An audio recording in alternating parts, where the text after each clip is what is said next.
outside is not that cold, and if you take my hand, I'll walk with you to Georgia. Hello and welcome to Country with Celine. On today's episode, we're still keeping it with the country guy power. So today I am joined by Ty Clark. She's like Louisiana, tastes like Baton Rouge, Jackson Square on a summer night with a touch of Delta blues. Ty, how are you doing today? I am thriving. Let's put it like that. You know, we're just really enjoying everything with the new song that came out and stuff. So it's getting a lot of good feedback on that, and just overall, like we were kind of chatting about, everything's kind of sort of getting back to normal, somewhat normal here in Nashville. So we're looking forward to it, able to kind of get back out there and play a couple of shows and stuff, and just kind of rocking and rolling.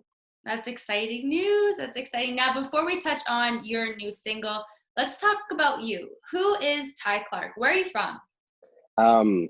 Originally from Shreveport, Louisiana, which it's like Northwest Louisiana. I can't really entirely call myself just a raging Cajun by any means, but originally from Shreveport, Louisiana, and moved to Nashville in 2015, and just been doing some music, really just been grinding it out up here a lot, here as of lately. So started playing whenever I was in college. We were coming home one night I had a couple of roommates, and we'd always just kind of talked about, hey, we should learn how to play guitar. It'd be a lot of fun. You'd be able to sit around a campfire and stuff. And one of my buddies just randomly got on like eBay or something and ordered this really crappy guitar, and he got it in the mail a couple of weeks later, sat there and kind of strummed on it a couple of times, and then set it in the corner, and it sat there for, I don't know, maybe a month or so. And then one day I was just home. It was like during the middle of the day. I'm sure I was probably skipping class or something, but I just kind of looked over in the corner. I was like, I'm going to learn how to play that guitar. And so literally I went into my room, downloaded like an iPhone app. It was like beginner guitar or something. And literally when people say use the term like playing till your fingers bleed, like I wasn't all the way there, but it was dang close. And so just really, really hopped on the wagon, and it's just kind of all been downhill since then. The dream kind of started, I think, with, I just wanted to play around a campfire with some friends, and just wanted to just learn a few songs like Wagon Wheel or something like that. And I think for a long time, I'm sure my friends got just absolutely sick of it, but whenever we'd go out to a buddy's house, we'd have like a little fire or something, and probably play the same 4 songs that I learned over and over and over again. And they didn't seem to get tired of it, but I'm sure at some point it did. And then kind of sparked into, hey, maybe I can write a song. I've always really enjoyed the way that words kind of fit on paper, and and it's like just a big puzzle, being able to put a puzzle piece together and really make something, kind of just come together as a whole, and then be able to show somebody that, and they go and they get a good reaction out of it, and they go, wow, man, that's really good. Or they say, oh, well, you need to scrap that one, maybe go back to the drawing board. So I've gotten a little bit of both, but I started playing quite a bit of shows back home, and then just kind of made the leap. I didn't really have anything tying me down back in Shreveport. I had family and stuff there, obviously, but it was just kind of like, hey, it's now or never. And I'd hate to look back in 30, 40 years and be like, well, I didn't do it, I had the opportunity. But so I just kind of just took the leap and took off, and it's been a really, really great ride so far, and really just excited about this song that we just put out. Is probably one of my favorites. It really, reminisces on back home, and kind of touches on a few things that I've actually lived and I've seen, and those are usually the best and the easiest songs to write too. So that's kind of Ty in a nutshell there. It's just been here since 2015, and just been fortunate to meet a lot of awesome people up here who believe in, country music, believe in, the music that I'm putting out and stuff too. So it's been awesome. So you were in college when you decided to pick up a guitar and play. So 21, 22, how old were you? Yeah, I think I was 20, 21, something. I think it was probably 20 or 21. Yeah. I can't remember exactly what year it was. So, but yeah, it was sophomore year in college, I think is when it was. And yeah, like I said, it just all kind of went downhill from there in a good way, obviously. No, of course. No, that's so good. Wow, that's amazing that you actually learned how to play guitar in your early 20s. Because usually when I talk to a lot of people, they're like, oh, I was playing guitar like since I was 13 years old, 11 years old. So it's nice to hear. I was Yeah. in my 20s, I picked up a guitar and I started drumming, and it's Literally, there. yeah, and I talked to a lot of, I should probably be a lot better than I am after playing for, quite a while now, but um my thing is just I love songwriting so much, so as long as I can make, some chords sound, good enough to where I can make sure that, they, hey, this fits here, this fits there, and everything kind of comes together like I want it to, then I'm perfectly fine with it. Whenever I first moved into town, because you teach yourself as much as you possibly can Yeah. up to a certain point, and then you kind of get that, kind of plateau, I guess, in a way. And so I kind of had that realization, and then whenever I got in town, I went to a guy named Shane Lamb. He owns Green Hills Guitar Studio, which is kind of like an area. Green Hills is just an area of Nashville, and went over there, and the guy was just probably one of the best teachers, coaches, whatever you want to call him, that I've ever had in my entire life. Just found a really cool way of relating everything. And he was basically just sits down and says, hey, what do you want to learn? What do you want to do to get better? And I was like, well, I know these chords sound good together. I want to know why. So we dove into the music theory side of things, and then just really overall just kind of strengthening some skills just on guitar. And it's been just, you could just see the progress. And I think I was there with him for probably 2 years, maybe a little bit more, but just the wealth of knowledge that I gained from him in those 2 years was just absolutely phenomenal. So it's kind of just been rock and rolling since then. Yeah, no, that's great. And so 2015 is when you moved to Nashville. Have you been doing a Mhm. lot of co-writing with a lot of other artists down there? Yes, absolutely. So where I'm from, in Shreveport, there's a small music scene there, and but I just wasn't doing a lot of co-writing, and I didn't really, I don't think that I appreciated what it was as in its entirety. But whenever I got up here, kind of was just able, like I said, meeting new people and stuff, and saying, hey, let's get in a room, let's write, and see how it kind of goes. And I love co-writing so much. I love solo writing. Don't get me wrong. She Like Louisiana is a co-write.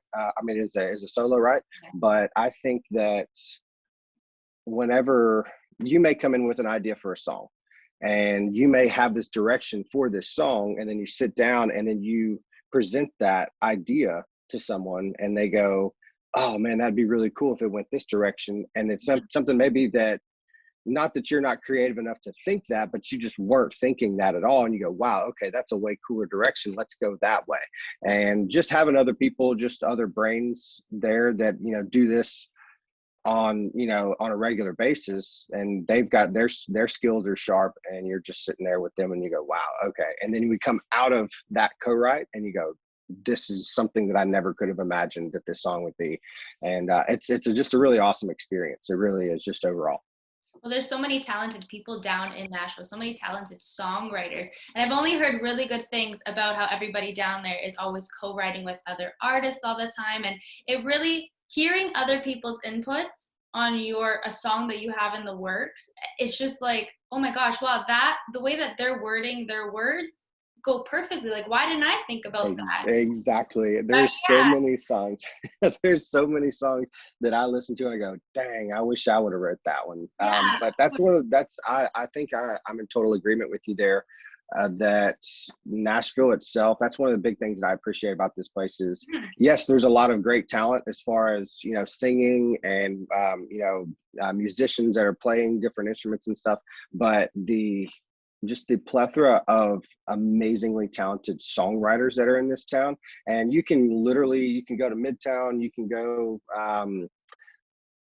you can go to Broadway and hear this. You hear a lot more of the covers and stuff on Broadway, unless there's actually a writer's night. But where the writer's nights really happen is Demumbry and Division Street. And you can go to any of those bars really on any given night, and you can listen to some of these musicians in there, and it's just mind blowing. And you go, wow, that's an amazing song. And it's something you never would have heard had you not gone and done that, and these days, I guess with the power of social media, people can post the stuff, and you can kind of become fans of people and then actually go out and catch those shows and stuff. But being there just live is just a whole different experience, and hearing these things. And I think one thing that I love the most is you hearing these songwriters and you may not know who they are, have no idea, you know, it's the first time you've seen them, and then you look up and they're playing a song that's been a #1 on the radio, and you go, wow. And then you kind of look up and you do the research of it and you go, holy crap, that guy was like one of the writers on the song.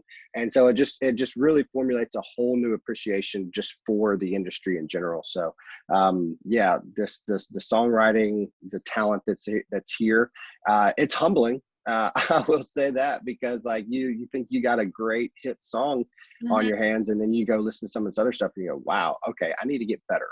So well, they don't call Nashville Music City for nothing.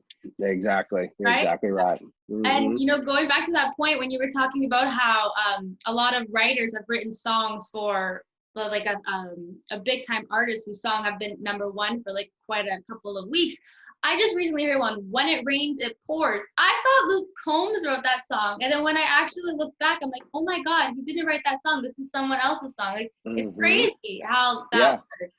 But let's talk about yours. Okay, so you Like Louisiana, that was your most recent release. Can you explain the story behind it, how that song came to life, the process? Take the stage, Ty. Yeah, you know, so I mean, I've been fortunate enough really to, you know, be able to travel quite a bit. I mean, as a young kid, grandparents taking us on summer trips or whatever it is, and you see all these places, but then you really build this love for just your home state. And I think, you know, obviously opening lines there, it's just like, you know, I've seen the flatlands of Odessa and the hills of Tennessee. I've seen these things, but, you know, there's always something that's calling me back home. And it's just, you know, there's no place like home. I guess, like, you can throw that cliche out there, that cliche line out there, but really just you have to live those types of things. Like, you know, the best songs are the ones that you've lived.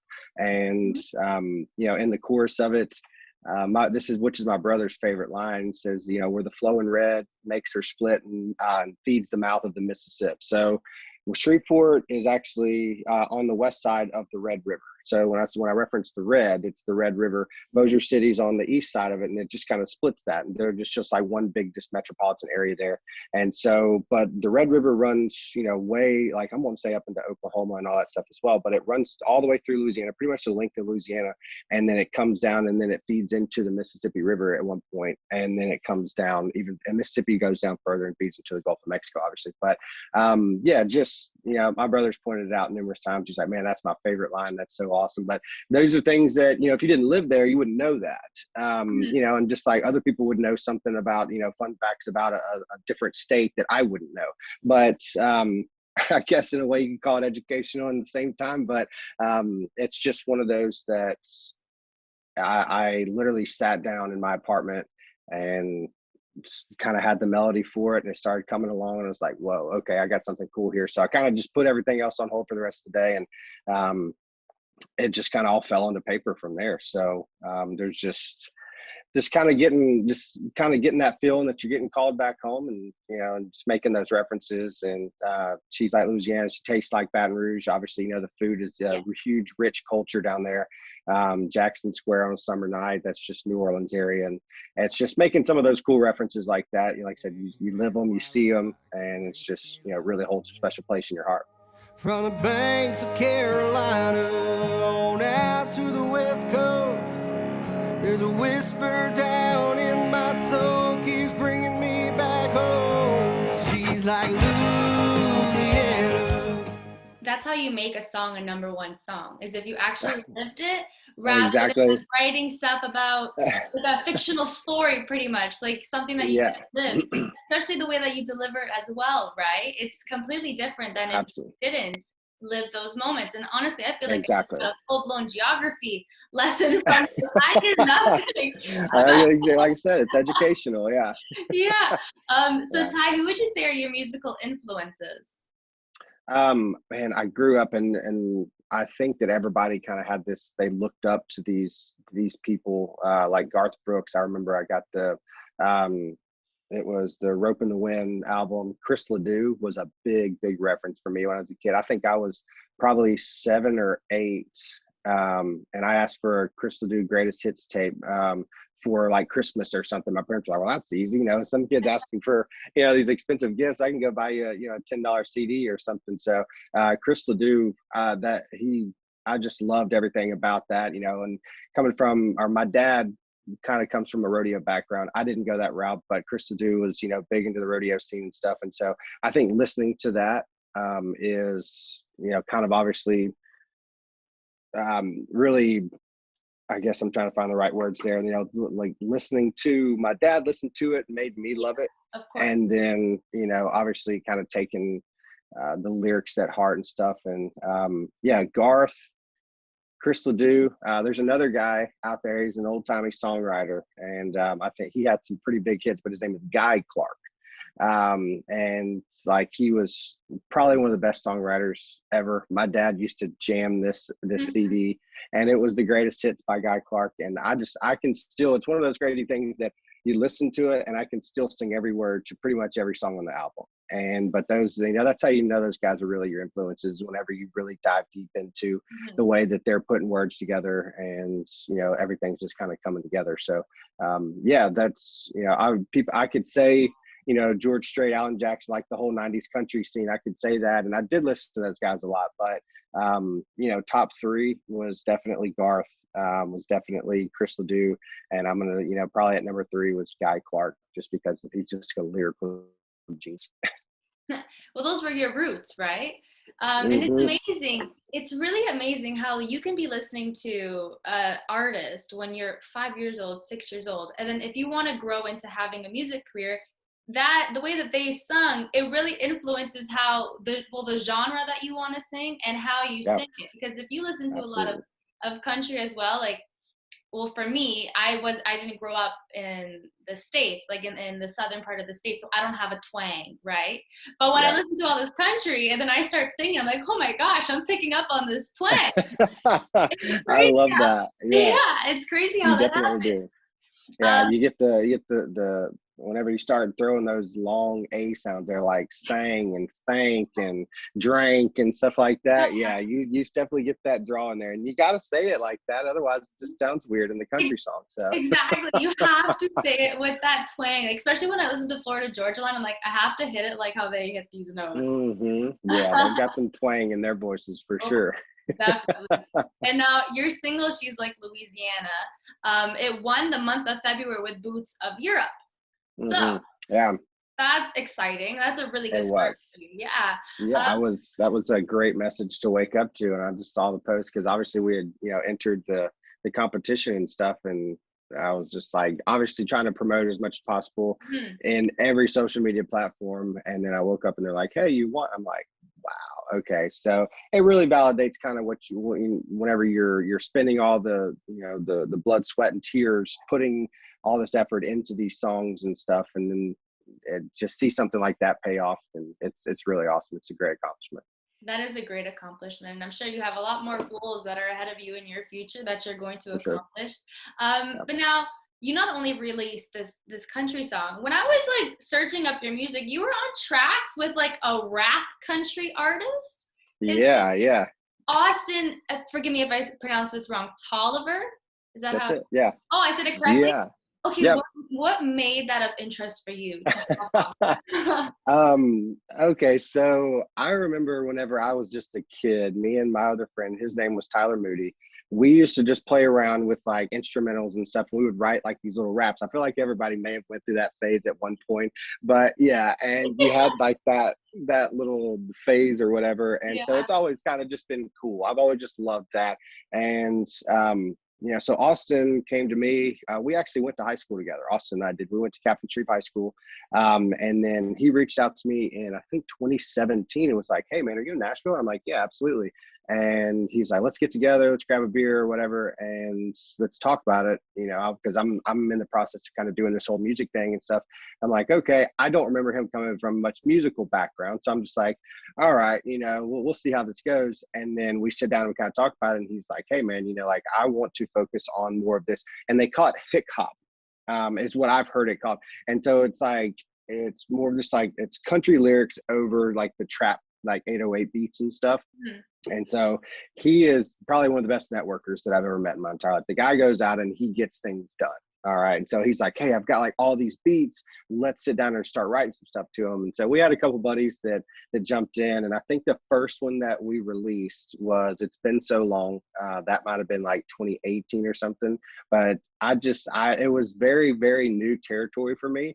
And I got a lot of sideways looks on it. Like, what are you doing? And I'm like, man, I don't want to put myself into a box of like just being in one genre. I love experimenting with different genres, whether it be like bluesy style stuff, or whether it be like the sort of like the rap country style stuff, or just straight country, rock, whatever it is. And I mean, like I write with a pop artist quite a bit. Her name's Emmy. And like, she is very, very very pop. There's no country elements whatsoever, but I just love writing all of it.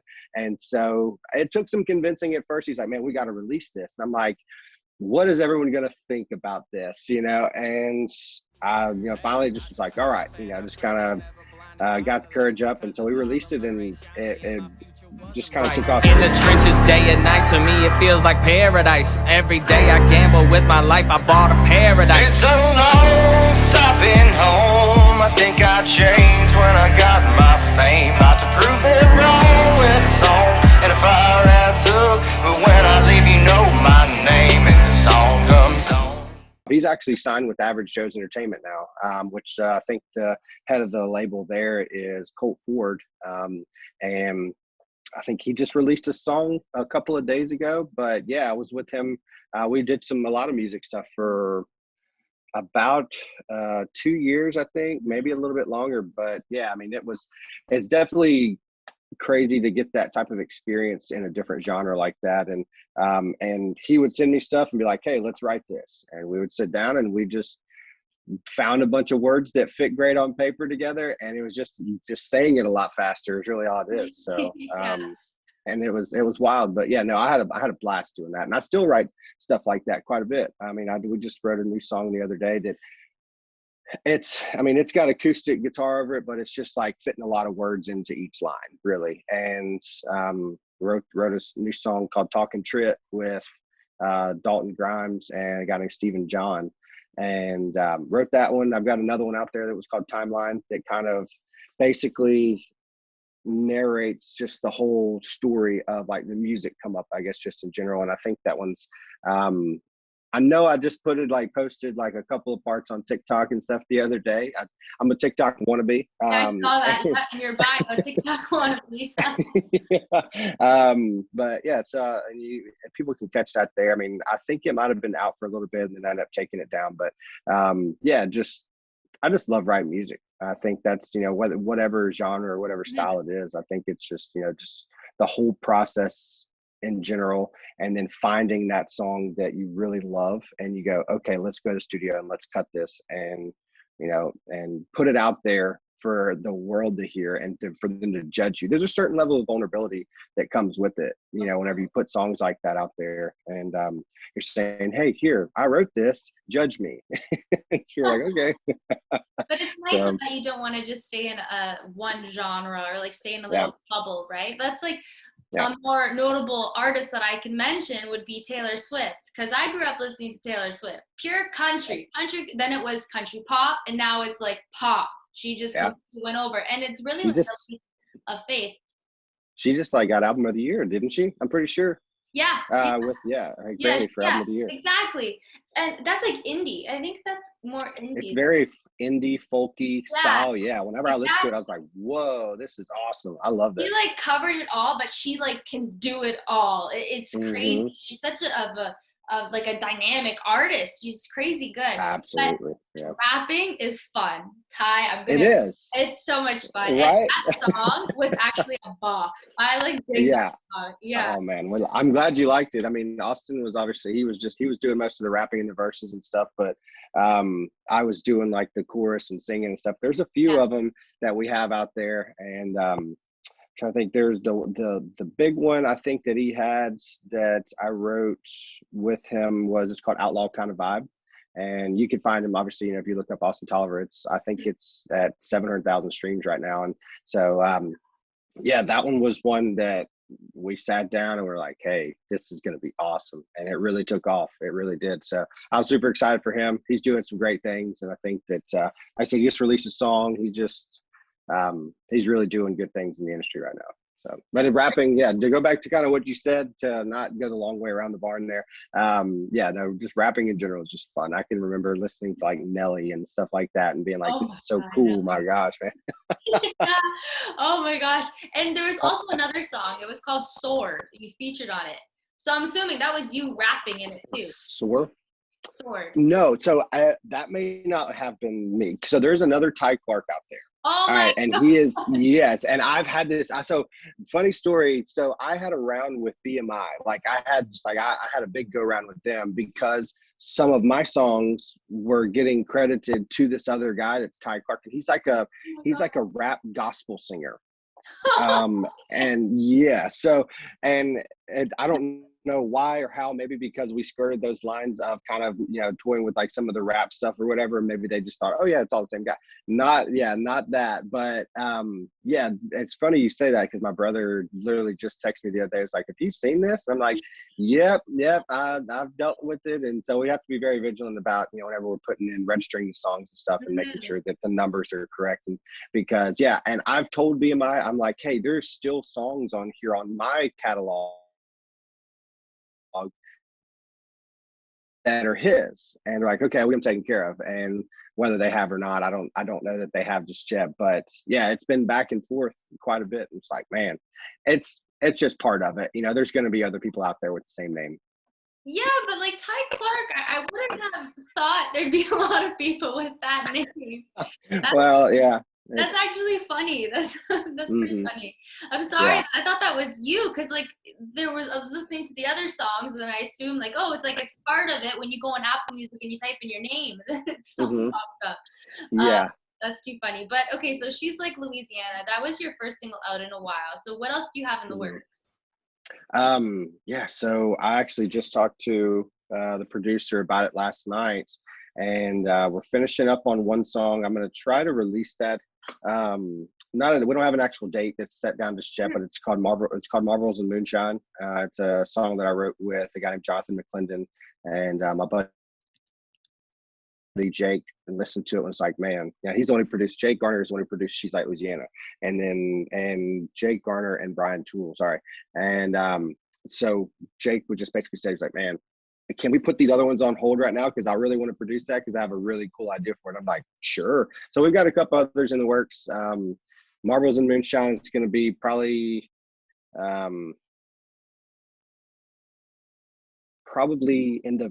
to end of May is what I'm going to be shooting for.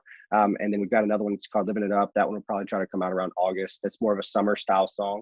Ooh. And then as we move into later in the year, I'm toying with this idea of releasing just more of a ballad style song. And it's called Hey There Sunrise, and gotten a lot of good feedback on it. And it's like, okay, well, you got to give the people what they want. So that may be. Yeah. So at least for the year, for sure. Or 3 more, just. Yeah, no, that's really exciting. You still there? Okay. Yes, I'm still here. Did I cut out? Sorry. Yeah, it froze or something for a second. Sorry.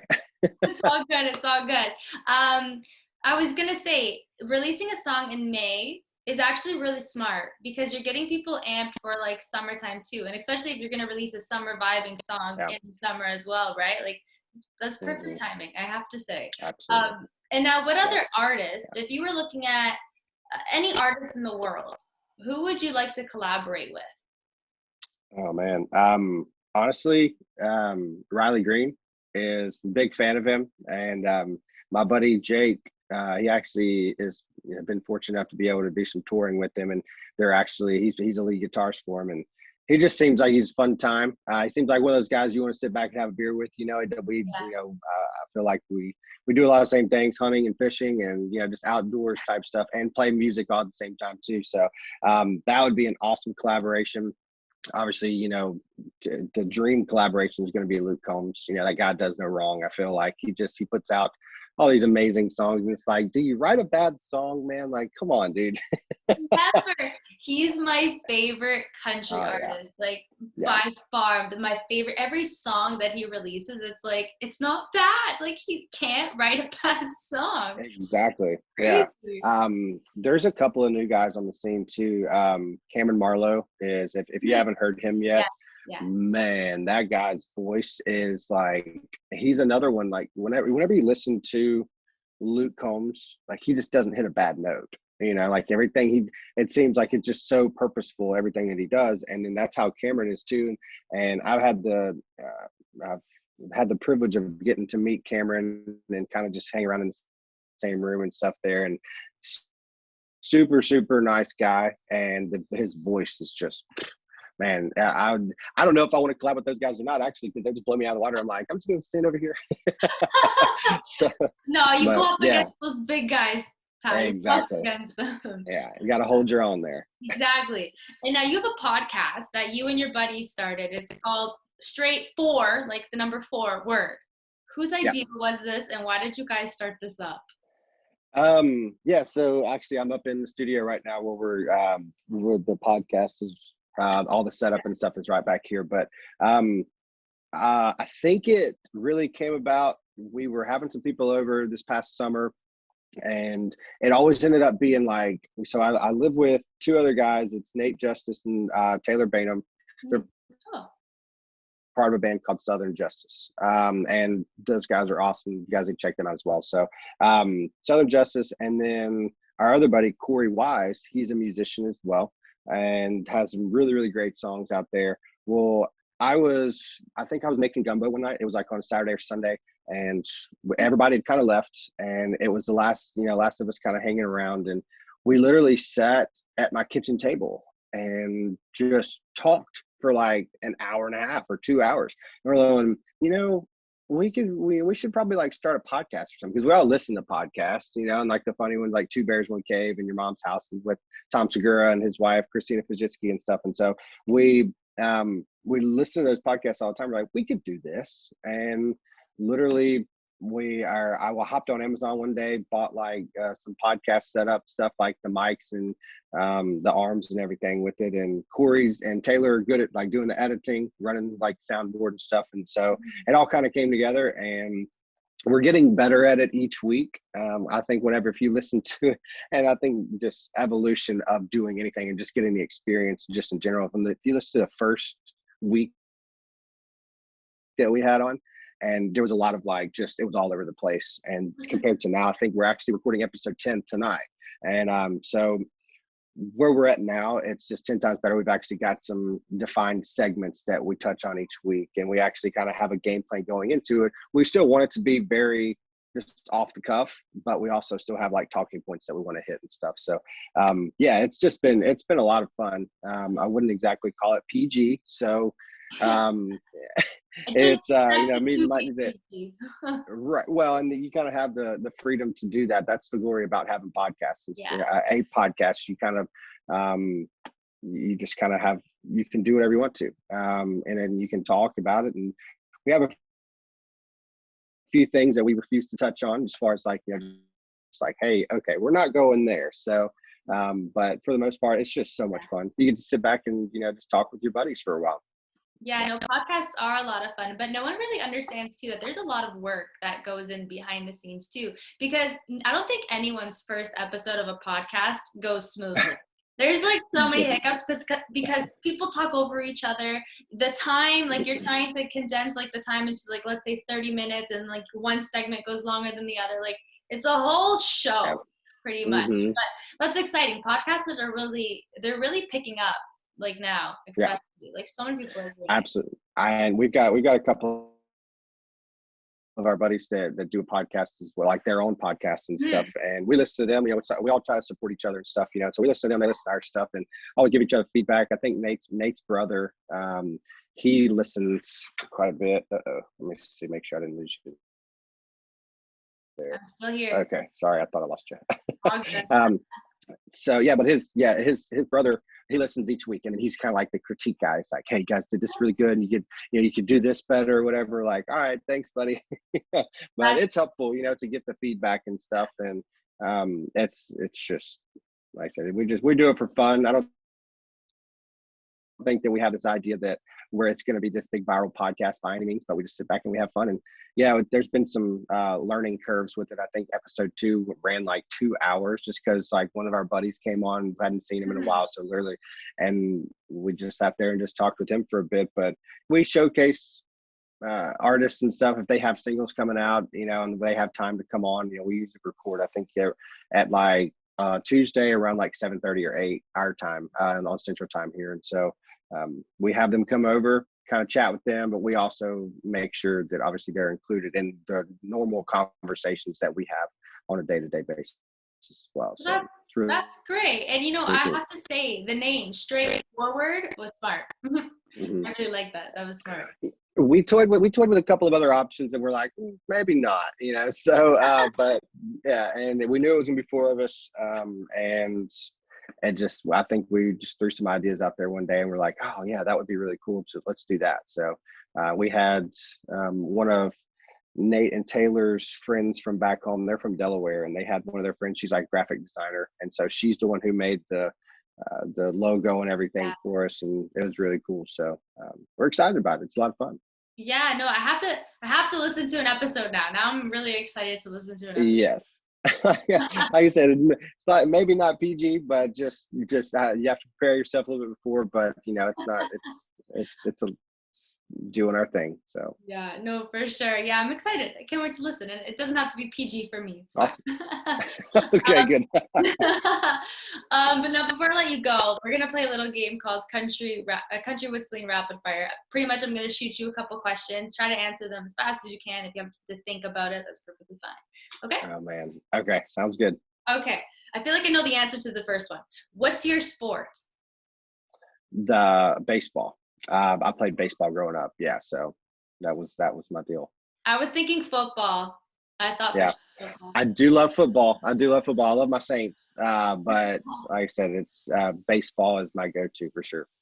Okay, that's fair. Your celebrity crush? Anna Kendrick from Pitch Perfect.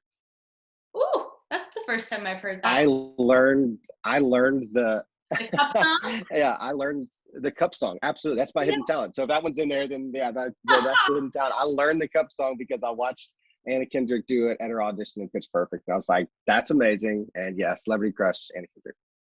You watched her do it at her audition? Like whenever in the movie, like she came up when she was trying out. I thought you meant like in real life. I'm like, where did you see this happen? I wish that would have been cool too. Okay, your favorite dish? Crawfish. I'm a Louisiana guy, and so I have to have my crawfish a couple of times. Every time I go back home and it's in season, I'm like, hey, can we do some crawfish? And they're like, oh yeah, we've already got them ordered, and we're gonna do it. So yeah, definitely. And now, what song would you sing at karaoke night? It's Rodeo by Garth Brooks. Okay. Yeah, that's my go-to. That's the go-to, because I know everyone has that go-to country. Or that go-to karaoke song. Or No Diggity. That one's a go-to as well. Oh, that one I wasn't expecting. Love that one. Oh my gosh. Well, thank you so much, Ty. It was so nice chatting with you, and I can't wait to hear for sure. songs coming out in 2021. That's exciting news. Yeah, thank you so much for having me. I'm excited about everything that's coming out as well. Whenever the producers and stuff get really excited about the songs that are coming out, I'm like, all right, that makes me even more excited. Like, this is coming along great. So yeah, we're definitely ramping up for a really great year. Yes, and it's going to be an exciting summer for sure too. Absolutely. She's on the right road now, free of sin and sense of rules. Putting miles behind her, no more tears from my baby blues. She's on the right road now.